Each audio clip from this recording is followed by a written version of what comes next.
जैसी करनी वैसी भरनी।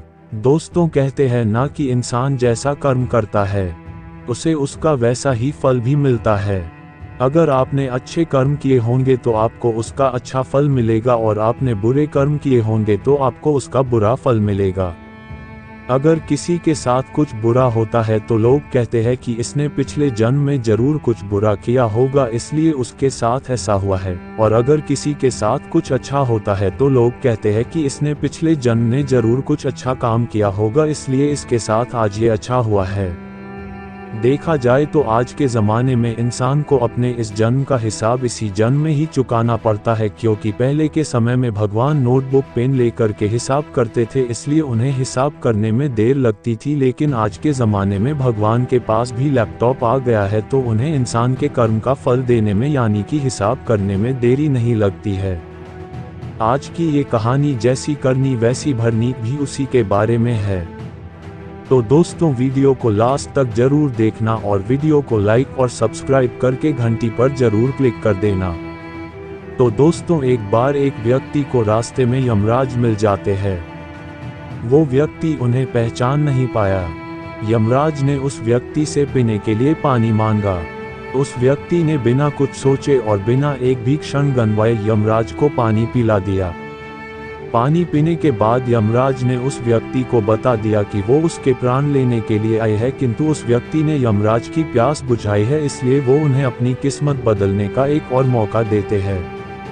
इतना बोलने के बाद यमराज ने उस व्यक्ति के हाथ में एक डायरी दे दी और उस व्यक्ति से कहा कि तुम्हारे पास 10 मिनट का समय है।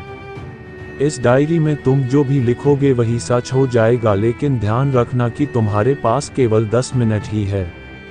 उस व्यक्ति ने डायरी खोलकर देखा कि पहले ही पेज पर लिखा था कि उसके दोस्त को लॉटरी निकलने वाली है और वो करोड़पति बनने वाला है।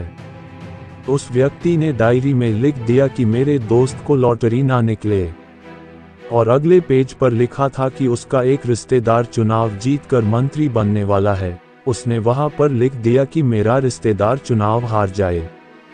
इसी तरह वो पेज पलटता रहा और अंत में उसे अपना पेज दिखाई दिया।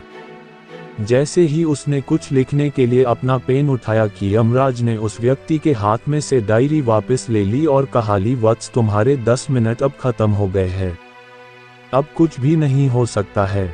यमराज ने कहा कि तुमने अपना पूरा समय दूसरों का बुरा करने में व्यतीत कर दिया और अपने आप को ही खतरे में डाल दिया। अब तो तुम्हारा अंत निश्चित है। अब तुम्हें कोई नहीं बचा सकता क्योंकि तुम अपने आप को ही नहीं बचा पाए। ये सुनकर वो व्यक्ति बहुत ज्यादा पछताता है, लेकिन अब पछताने से कुछ नहीं हो सकता था क्योंकि अब सुनहरा मौका तुम्हारे हाथ से निकल चुका है। तो दोस्तों इस कहानी से यह सीख मिलती है कि अगर भगवान ने आपको कोई शक्ति दी है तो कभी किसी का बुरा न सोचे और ना ही किसी का बुरा करे। दूसरों का भला करने वाले सदा सुखी और दूसरों का बुरा करने वाले सदा दुखी रहते हैं। तो दोस्तों उम्मीद करता हूँ आपको ये वीडियो पसंद आई होगी। इसी तरह की वीडियो देखने के लिए आप मेरे चैनल को लाइक एंड सब्सक्राइब कर घंटी पर दबा दीजिए ताकि मेरी आने वाली वीडियो का नोटिफिकेशन आपको सबसे पहले मिल सके। और वीडियो को अपने दोस्तों के साथ भी शेयर जरूर करें। धन्यवाद।